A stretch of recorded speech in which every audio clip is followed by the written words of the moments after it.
Welcome to the final submission from the winning team, clEVRY. This for the Arctic SharePoint Challenge 2012, representing clEVRY. I'm Christian Ruud. Hi, I'm Adnan. I'm Ingrid. Hello, I'm Christopher Willock. So this is the overall architecture of what we're going to show you today. In the beginning, I think I'll like to show you the most central part of what we have, which is probably the customer database that's stored in SQL Azure in the cloud. Now, we administrate this through the SharePoint interface actually, and SharePoint is not in the cloud, but we connect the tables as external lists in SharePoint through the use of business data connectivity services. So we will get back to that and show you how that works later on. Now, the other thing that's using the customer database is the web role service, which hosts a VCF service that utilizes, amongst other things, the information stored in the customer database.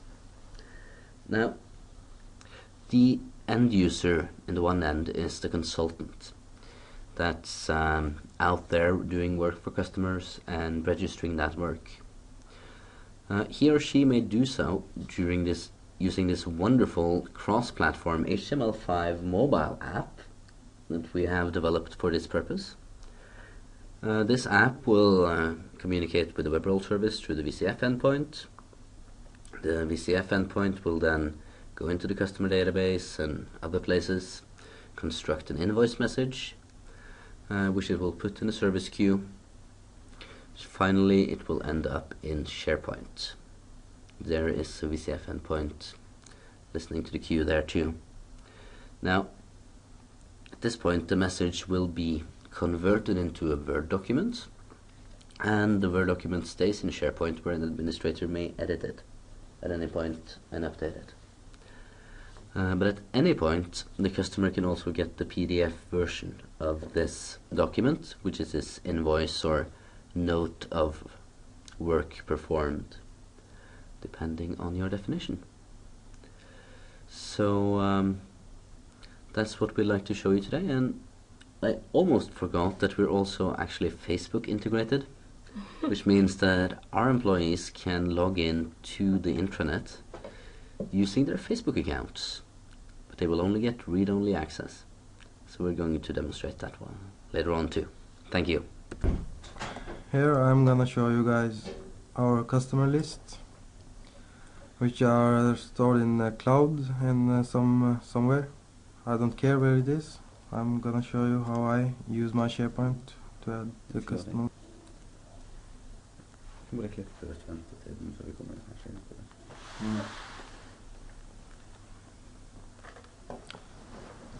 Here is our customer list with the column. Ska jag fortelle om kolonner då? Ja, lite heller. So, now we go.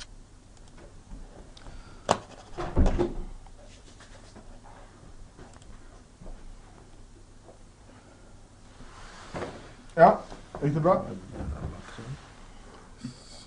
Thinking is going on.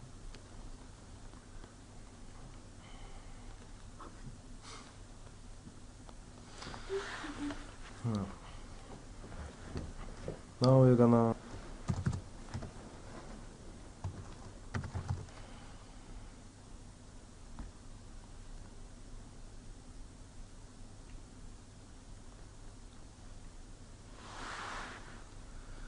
here and here are our customer added in our customer list, stored in somewhere in cloud. Okay, so we created a HTML5 app with MVC4 and jQuery mobile and lots of other fancy stuff, so the consultants can register hours spent at customers on the road. And this is how it looks. You get a list of the customers from a web service hosted in Azure. It's the same list that you saw in the SharePoint site. And so you can choose a customer, and then you get a registration form. So you can choose who you are. For example, me. And then say how many hours you've spent at the customer.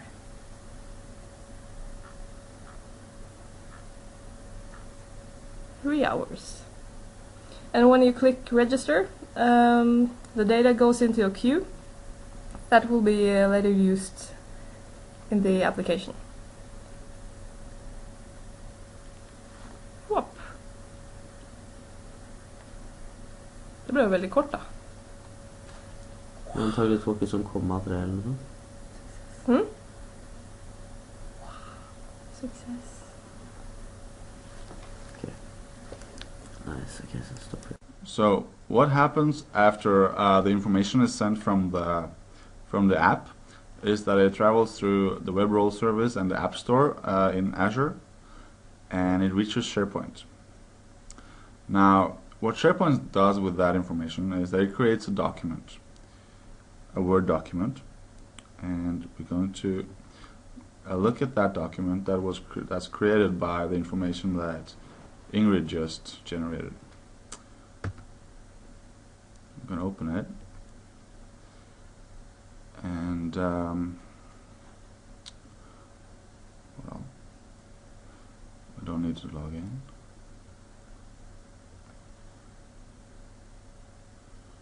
Right. So what you see here is a document created from a template which has content controls in it. Now, SharePoint writes the data that came from the app into the custom XML parts of the document, and this is automatically binded to the Word interface on the document. We're not using any Office interrupt classes or anything. It's totally scalable. Okay. Another cool feature that we can do with the Word document is once you, if you obtain the document ID, which is in the properties, we're going to copy that ID and we're going to paste it into the URL, into a URL rather, and we're going to see how this SharePoint instance can convert this document into a PDF on the fly. .invoice, like that, and any minute now the system should give us a PDF download dialog. Excellent. I'm going to save it. Save. And now we're going to go and we're going to open up that document. It's right here.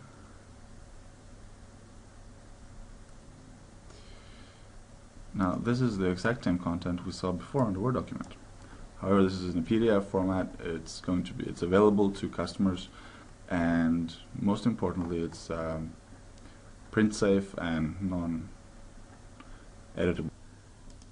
Okay, so the last thing we're going to show is our Facebook integration, and we're just going to navigate to our page here and see what we get. Oh, we're actually logged in, so we're just going to log out. But you see he's logged in with his Windows authentication. Identity provider is Windows, and this is his login. Now this is just, you know, short little web part that we wrote to sort of make this very visible.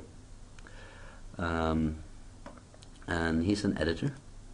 Let's just point that out too. He can create documents and whatnot. But now we're going to log him out. So instead, we're going to log back in, but we're going to do that using Facebook.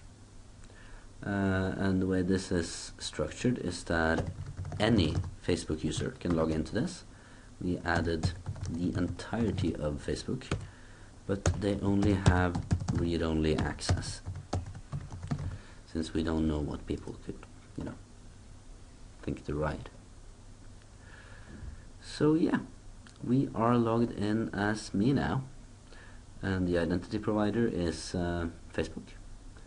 We are authenticated, and that is my Facebook ID if anyone is really interested. You'll notice that that's what's displayed here too, and we could have fixed that, but frankly it is now 7 AM in the morning, and I don't want to.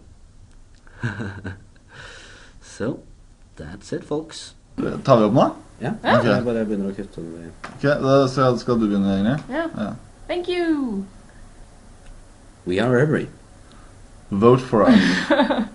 Hey!